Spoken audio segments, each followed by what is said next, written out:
The Mughal Empire is remembered in golden brushstrokes, marble palaces glittering in the sun, jeweled thrones, and emperors draped in silks. To most, it is a story of grandeur, wealth, and architectural marvels. But history often lies by omission. Behind those shining walls were chains not made of iron, but of silence, fear, and submission. The forgotten voices of thousands of women echo faintly through the corridors of time, buried beneath the weight of imperial glory. Step inside the palaces of Delhi, Agra, and Lahore, and you would find beauty crafted to perfection. But beauty can be a mask, and these halls concealed one of the darkest institutions of empire, the enslavement of women. For every emperor celebrated in chronicles, there were countless women erased from history, their suffering hidden behind the lattice windows of the harem. The truth is chilling. These were not merely wives, concubines, or attendants, as popular imagination might suggest. Many were slaves, captured in war, purchased in markets, or gifted as tributes. They were uprooted from their homes, stripped of their names, and absorbed into a system that consumed their youth and discarded their remains. Their existence was carefully erased from the records, for they were not considered worthy of history. Yet their silence speaks volumes. The Mughal court chroniclers painted images of opulence and order, but the reality, whispered only in fragments of memoirs and foreign accounts, reveals a world where women lived under constant surveillance, where freedom was an illusion, and where their value was measured in beauty, obedience, and the emperor's whim. Behind the glittering facade, there was a prison, a golden cage that ensnared not just bodies, but spirits. Imagine the contradiction. The empire that built the Taj Mahal, a monument celebrated as the ultimate symbol of love, was the same empire where women were commodified, hidden, and enslaved. For every story of royal romance, there are hundreds of untold stories of despair, longing, and resistance. This was the shadow side of empire, the cost of power no one dared to question. And though centuries have passed, the silence of these women still lingers, haunting history like ghosts no one wishes to remember. Because before we step into the inner chambers of the Mughal harem, we must understand. Its walls were not just boundaries of luxury, but boundaries of control. Its doors opened not into paradise, but into captivity. And so, as we move deeper into this hidden world, the question grows louder. What truly happened behind those veils, and why were the voices of so many women deliberately buried? The answer begins inside the imperial harem. To the outside world, the imperial harem was a paradise, an exotic sanctuary filled with silk cushions, fountains, and perfumed gardens. Poets described it as a palace of delights, where beauty bloomed like flowers and the emperor basked in eternal pleasure. But this vision was a mirage, carefully crafted to conceal the truth. In reality, the harem was a fortress. Its walls stretched high, guarded by eunuchs and soldiers who ensured that no woman could leave and no outsider could enter. Every window was latticed, every corridor patrolled, every gate sealed. The women inside lived under an invisible chain, their lives dictated by rules as strict as those of any prison. How did they arrive here? Some were daughters of defeated kings, sent as hostages to ensure loyalty. Others were purchased in slave markets, their childhood stolen in exchange for coins. Many were gifted as tokens of alliance by nobles or foreign rulers. Once inside the harem, they lost their names, their homes, their identities. They became property, absorbed into the emperor's household, destined to serve, entertain, or simply exist as ornaments of his power. The younger they were, the more valuable they became. Girls as young as 12 were taken from distant villages and reshaped into courtiers.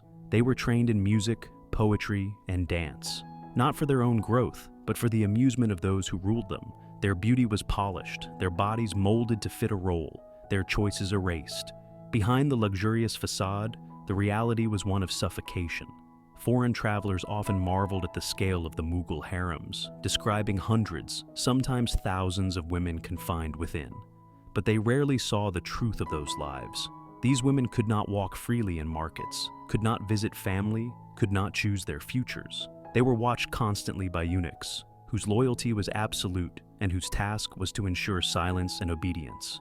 The word harem has been romanticized for centuries, conjuring images of passion and indulgence. But the Mughal harem was not a space of freedom. It was an institution of control. The emperor's power extended not only over territories and armies, but over the most intimate lives of women.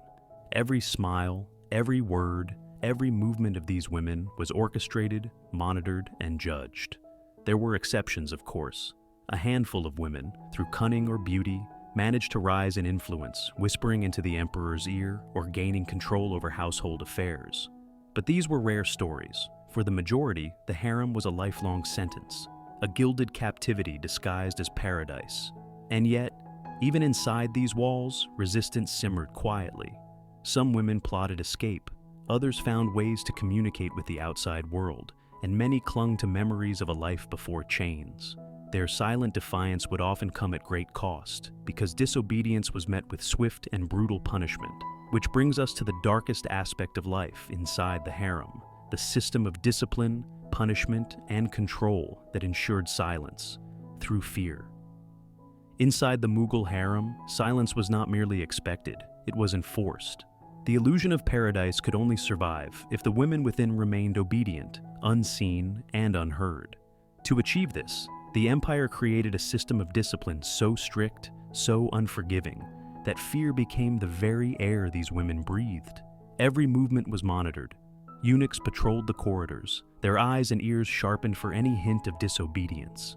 Spies within the harem reported whispers of gossip or complaints.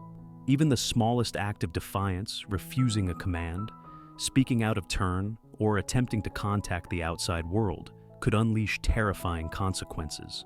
The punishments were designed not only to control, but to terrify.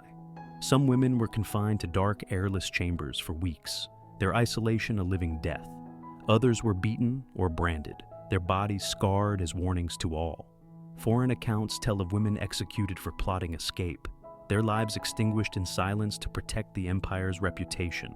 The cruelty was hidden from the outside world, for the Mughal court thrived on an image of majesty untainted by scandal. There were more insidious forms of control as well. Food, clothing, and privileges were distributed according to loyalty and obedience. A favorite of the emperor might dine from golden plates, while others endured plain rations. Jealousies were deliberately fostered, ensuring that women turned against each other rather than uniting in resistance. It was a system engineered to break the spirit, to convince each woman that she was utterly powerless. Fear extended even to communication. Letters to families were censored or forbidden. Many women never saw their parents or siblings again after entering the harem. The harem walls became both a boundary and a grave, cutting them off from the world they once knew. Some tried to smuggle messages through sympathetic servants, but discovery often meant brutal punishment not just for the woman, but for anyone who aided her. Yet, despite the dangers, moments of resistance flickered like dying flames in the dark. There are rare stories of women attempting escape, dressing in disguises or bribing guards. Few succeeded, most were caught and subjected to cruel retribution. But their attempts reveal a truth that official histories tried to erase. These women were not passive captives. They longed for freedom, and they risked everything to taste it. Psychological control was perhaps the most devastating punishment of all. Imagine being told, day after day, that you were nothing more than a possession, valued only for your beauty or your ability to please. Imagine living under the constant shadow that one mistake, one wrong glance, one forbidden word could cost your life. Over time, many women surrendered not just their freedom, but their sense of self. That was the empire's greatest weapon, breaking the will before the body. The harem, then, was not merely a gilded cage. It was a machine of control, perfected through fear, punishment, and the erasure of identity. The chains were not always visible, but they were unbreakable.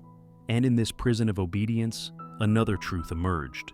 Women were not only controlled, but consumed, turned into instruments of power, lust, and exploitation. If discipline held the harem together, it was desire that defined its purpose. At its core, the Mughal harem was not only about politics or control, it was about possession. Women were collected like jewels, admired like paintings, and consumed like delicacies. Their bodies became extensions of the emperor's power, symbols of his wealth, his reach, and his dominance over conquered lands. The emperor's will determined the fate of every woman inside.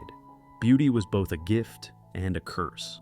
A woman deemed attractive could rise swiftly, showered with silks, ornaments, and attention. But such favor was fragile, tied entirely to the fleeting passions of the ruler. One day she might be elevated above all others, her word carrying weight within the household. The next, she could be discarded, forgotten, or replaced by someone younger, fresher, more desirable. The exploitation was systemic, woven into the very fabric of the harem. These women were not wives in the modern sense, nor companions with equal standing. They were property, ranked and classified according to their usefulness.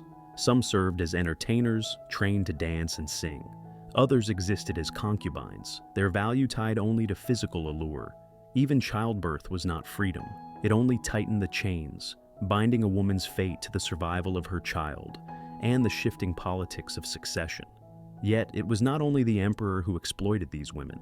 High-ranking nobles, princes, and courtiers were also granted access, their power expressed through the taking of bodies. A slave's fate could be sealed in a single night. Chosen for pleasure, discarded at dawn. Consent was a word that carried no meaning in these walls. Imagine the psychological toll. To be raised in captivity, trained to smile, to flatter, to conceal disgust, to survive by pleasing the very men who had stolen your freedom. Some women adapted, using beauty and cunning to carve small spaces of influence. A select few, like Nur Jahan, rose from obscurity to wield extraordinary authority. But these were exceptions, celebrated precisely because they were so rare. For the vast majority, their lives were defined by exploitation, their voices smothered by the weight of empire. Desire in the harem was not simply personal, it was political. Conquering a land meant conquering its women. To bring a princess from a defeated kingdom into the harem was to display victory, to humiliate rivals, to showcase dominance. Each captive was a living trophy, her presence a reminder of the empire's reach. Even the harem itself became a weapon of propaganda, an image of abundance and power that reinforced the emperor's grandeur while masking the suffering within. But lust is a double-edged sword. It created rivalries that could turn deadly.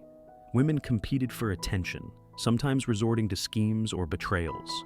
Poisonings and secret plots were whispered about in chronicles, evidence of the desperation that brewed in an environment where survival depended on favor. The very system designed to exalt the emperor's power consumed those within, leaving scars that history has mostly ignored. Behind every story of pleasure lay one of pain. Behind every tale of romance lay one of coercion. For these women were not free agents in a world of choice. They were captives in a theater of desire, their lives scripted by the empire's hunger for control. And while the chronicles celebrated emperors as lovers and patrons of beauty, the true stories of the women remain in shadows, forgotten, silenced, erased. But silence does not mean absence. Fragments of their lives survive, in whispers, in memoirs, in rare accounts of defiance. To hear their story, we must step into the shadows and listen to the voices history tried to bury. History often forgets the powerless, yet within the Mughal harem, whispers of resistance and survival flicker like faint stars in a night sky. Though the chronicles were written by men who glorified emperors and erased women, fragments remain, memoirs, travelers' accounts, and oral traditions that hint at the lives hidden behind the veil. Some stories are of tragedy. A young Rajput princess, taken as a political hostage, was promised safety but instead found herself imprisoned in the emperor's harem. When she refused to submit, she was poisoned, her death disguised as illness. Her name never entered the court records, but her defiance survives in rumor, a reminder that even in captivity, not all spirits bowed. Others tell of women who briefly grasped power. Nur Jahan, wife of Emperor Jahangir, rose above her chains to rule beside him, issuing decrees and commanding armies. Her story shines brightly, but it is an exception, a tale of extraordinary ambition that overshadows the countless women who never escaped obscurity. For every Nur Jahan, there were hundreds whose stories ended in silence. There were also voices recorded in rare memoirs. Jahangir himself admitted to ordering the punishment of women who tried to flee. In one chilling case, a slave was executed for attempting to send secret letters beyond the harem walls. Her only crime was longing for the family she had lost. And yet, not all resistance ended in death. Some women turned survival into quiet rebellion, using poetry, music, or whispered stories to keep their identities alive. In stolen moments, they spoke of their childhoods, their villages, the rivers and fields they once knew. These memories became a form of defiance, a way to remain human in a place that tried to reduce them to possessions. Foreign travelers, allowed only the faintest glimpses, often marveled at the beauty of the harem without understanding its sorrow. One Portuguese visitor noted the melancholy eyes of the women behind lattice screens, eyes that seemed to follow him with unspoken grief. That fleeting observation may be the closest history comes to recording their suffering. But perhaps the most haunting stories are those that were never written at all. The women who lived and died nameless, their bodies buried without ceremony, their voices silenced before they could reach the page. Their absence is itself a story, a reminder that history's grandeur was built upon their erasure. To tell these stories is to resurrect shadows, to give breath to voices smothered by centuries of silence. They remind us that power is never pure, and that beneath every monument of empire lies the pain of those who were forgotten. And as we reflect on their fate, another truth becomes impossible to ignore. The exploitation of women is not confined to the past. The echoes of the harem still resound in our world today. Centuries may separate us from the Mughal harem, yet its shadows stretch into the present. The chains of those women, though buried in history, echo in the lives of millions today. The system that once confined them, rooted in control, exploitation, and silence, finds its reflection in modern practices of human trafficking, forced marriages, and sexual slavery. Across the world, women and girls are still bought and sold, stripped of their identities, and treated as possessions. Their captors, like the emperors of old, justify their actions with power, wealth, or tradition. And just as the voices of Mughal slaves were erased, so too are the stories of these victims today, hidden in shadows, denied justice, silenced by fear. The cruelty of the harem reminds us that exploitation thrives not only in palaces, but wherever systems protect abusers and silence the abused. To look away is to continue the legacy of forgetting, to allow history's darkest truths to repeat themselves. The suffering of those women is not just a relic, it is a mirror forcing us to confront the uncomfortable reality that humanity has not yet broken free from its oldest chains. And so, as we return to the Mughal Empire's glittering image of glory, one question lingers. Can a civilization truly be great when its foundation is built upon the suffering of the silenced? The Mughal Empire is remembered for its splendor, its palaces, its art, its timeless monuments of marble and stone. But beneath that brilliance lies a silence more enduring than any monument, the silence of women erased from history. Their stories, their suffering, their humanity were sacrificed to preserve an image of imperial greatness. We honor emperors and celebrate their conquests, yet rarely do we pause to ask what price was paid. The harem was not a paradise, but a prison, and its inhabitants were not ornaments of luxury, but lives consumed by power. To remember them is to question the very meaning of greatness.